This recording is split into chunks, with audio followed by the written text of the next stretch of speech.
बोलते हैं साईं बोलते हैं।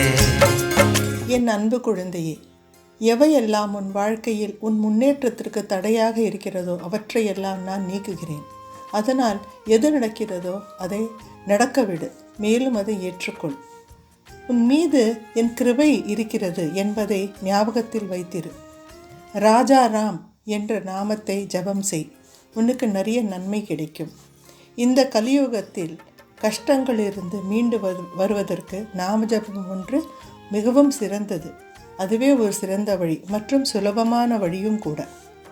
உன் கஷ்டங்களை பற்றி யாரிடமும் அதிகம் சொல்லாதே.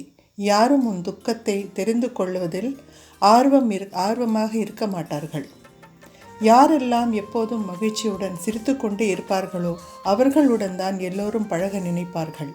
அதனால் நீயும் உன் கஷ்டங்களை என்னிடம் மட்டுமே சொல்லு, நான் எல்லாத்தையுமே கேட்பேன். மகிழ்ச்சியுடன் இரு, நிறைய சிரித்து கொண்டே இரு. என் ஆசீர்வாதம் எப்போதும் உன்னுடன் இருக்கு.